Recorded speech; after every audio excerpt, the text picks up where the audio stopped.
નમસ્કાર દર્શક મિત્રો, આપનું સ્વાગત છે યુટ્યુબ ચેનલ મહાસત્તા બનેગા મેરા દેશ પર।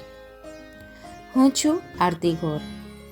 આપના માટે આજે લઈને આવી છું અજ્ઞાત દ્વારા લેખિત એક હૃદયસ્પર્શી રચના। મિત્રો, મને ખાતરી છે કે આ રચના આપને ખૂબ જ પસંદ આવશે। મિત્રો, લાઈક બટન ઉપર હાલ જ ક્લિક કરી લેશો। તો ચાલો હવે શરૂ કરીએ નવરચના, જેનું શીર્ષક છે જીવનની કથા અને વ્યથા। આ તો રંગ બદલતી દુનિયા છે દોસ્તો। તમારા દુઃખો તમને રડી રડીને પૂછે છે અને બીજાને તે હસી હસીને બતાવે છે। મળેલો સમયને જ યોગ્ય બનાવો સાહેબ। યોગ્ય સમય ગોતવા નીકળ્યા ને તો જિંદગી ટૂંકી પડશે। જિંદગી આ ન્યૂઝપેપર જેવી છે। જો તમે આજના છો તો કામના છો, જો જૂના થઈ ગયા છો તો ફરસાણના પડીકા બની જશો। કિંમતી મોતીની માળા તૂટી જાય તો મોતી વીણવા માટે નીચે નમવામાં કાંઈ વાંધો નથી। બસ સંબંધોનું પણ કંઈક આવું જ છે।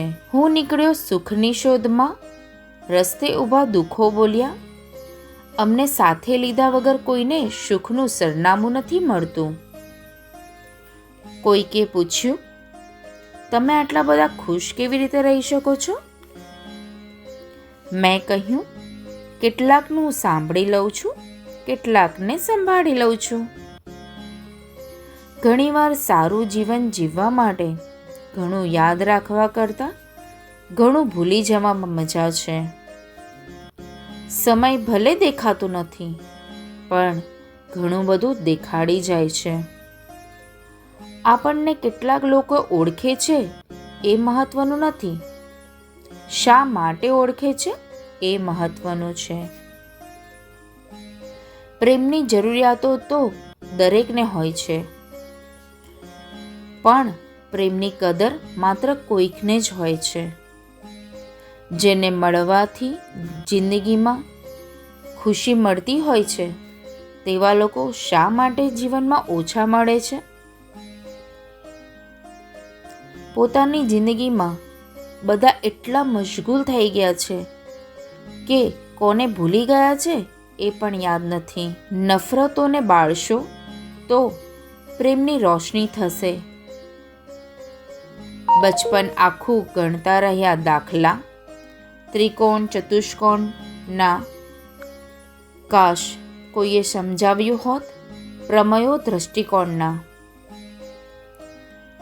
જિંદગીમાં જ્યાં સુધી તમે યાદ રાખો છો ત્યાં સુધી ગઈકાલ જીવે છે, અને જ્યાં સુધી તમે આશા રાખો છો ત્યાં સુધી આવતીકાલ તમારી રાહ જોવે છે। કોઈના સમય ઉપર હસવાની હિંમત ન કરતા, સમય હંમેશા ચહેરો યાદ રાખે છે। સમર્પણનું ખાતર નાખ્યા વગર સંબંધનું વૃક્ષ મોટું થતું નથી। ભૂલ તારી નથી, ભૂલ મારી છે એ સમજવું એ જ સાચો સંબંધ। નાના માણસોના હાથ પકડી રાખજો, પછી મોટા માણસોના પગ પકડવાની જરૂર નહીં પડે। કાશ સડકોની જેમ જિંદગીના રસ્તાઓ પર પણ લખેલું હોય કે આગળ ભયજનક વળાંક છે, જરા સાચવીને। જિંદગીમાંથી જેટલું સારું લઈ શકાય એટલું લઈ લેજો સાહેબ, કેમ કે જિંદગી જ્યારે લેવાનું નક્કી કરશે ને ત્યારે શ્વાસ પણ નહીં છોડે। તમારા અને મારા વચ્ચે કેટલી સમાનતા છે તમે અંતર રાખો છો અને હું અંતરમાં રાખું છું। મિત્રો, આ આખી રચનામાં કઈ કડી સૌથી સુંદર લાગી તે કમેન્ટમાં જણાવશો। આ સાથે હું આપ સૌની વિદાય લઈ રહી છું।